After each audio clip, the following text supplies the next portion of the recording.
जोहार इंगी भीम सोरेन और आपे मेना पे सांताल समाज यूट्यूब चैनल रे सांताल समाज यूट्यूब चैनल पास्टा सन को आपे सनाम हर को गिसा गुना तांदरा मेना और नॉय पे नेले का नॉ मिटेन जाहिर थान कना नॉ जाहिर थाने रपुर जुदा मिटेन सरकार एनखान जहां सरकार गे से बांग लटू लटू कंपनी गे अबु जा सांतार को जाहिर थान रेगी चेदा नजर तक दो चेदा एटा एटा मस्जिद ओकारे मेना मिशनरी को जहाँ गिरजे ओड़ा का करे मेना गुरुद्वार का करे मेना मंदिर का करे मेना ओना करे दे चेदा बको रपुदा अडी गुणन चिंता रे विषय कना और नोय जे जाहिर थान के रपुद केते मिटेन स्पोर्ट्स मैदान मायना बनाओ नोआ तो चेदा नोआ बन फर्ची फर्चा नोआ रे कुकली बोटिया तेला बन न्यामा थिन नोआ वीडियो रे जे जाहिर थान रगी चेदा दिको नजर दो से नुकन सरकार को नजर दो चेदा नोआ वीडियो रे तीन बन बडाया तेला बन न्यामा कारण दो नोआ गे जे नेल में मंदिर ओंडे जहाँ नायके कनाय से ओंडेनी जहाँ मंझी बाबा कनाय उनको चेक मन के बार बार की जे मंदिर को तो चेदा बार को पड़े कना ओंडे जाहिर जहाँ द्वार हो मस्जिद को मेना से टाटा को धर्म को अन हर को जगह मेना ओना को तो चेदा बार को पड़े कना कारण दो नोआ मिटेगी जे जहाँ तो मंदिर मेना तकवा उनको मंदिर रे तो हिंदू को दो दिनम हिले सेता आयुब को चला इन को मेना जे माने सारा दिन को चला ओंडे मंदिर ठे चेदा ओनाते मंदिर रे फारचा फरची को धोका साफा साफी को धोका और बाउंड्री को धोका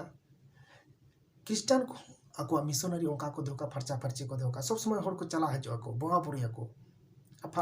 गुरुद्वार बला हो ओका के सिख को मुसलमान को आको मस्जिद करे मेना मजार करे मेना उन्हें उनका के आको साफा साफी को धोका आको सब समय को चला हजो एनखान सब समय को चला हजो साफा साफी को धोका ओंडे आको धर्म रेन हर को पति उचु को जे नोंडे मनती लिखा पे मन रे आशा पुरुआ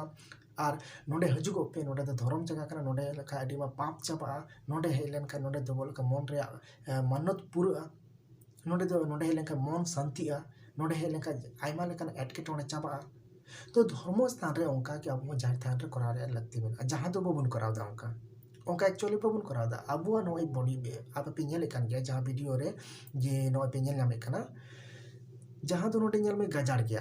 हो जहाँ टे को बोंगा बुरे कन ताबेर ताबेर ते जहाँ टे को बोंगा बुरे कन तो नोडे हो नेल में नितो के होते को सफाओ का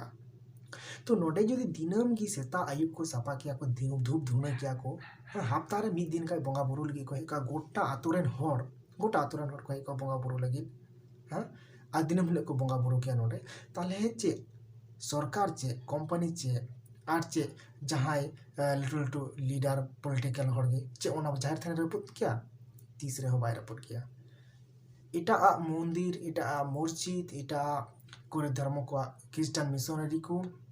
चर्च को से गुरुद्वार को रपुट साहस बांग हो कान तकवा डे जुदी मजार थाने हो ओडे बाय रपुदा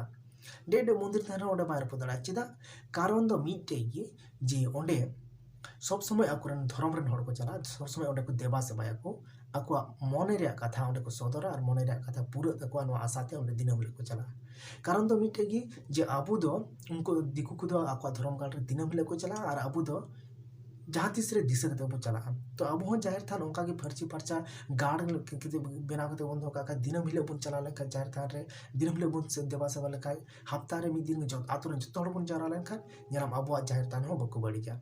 नोआ के सोल्यूशन तो जे जाहिर थान दिनम हिले चलाइवा और दिनम हिले जाहिर थान रे देवा सेवा हियो।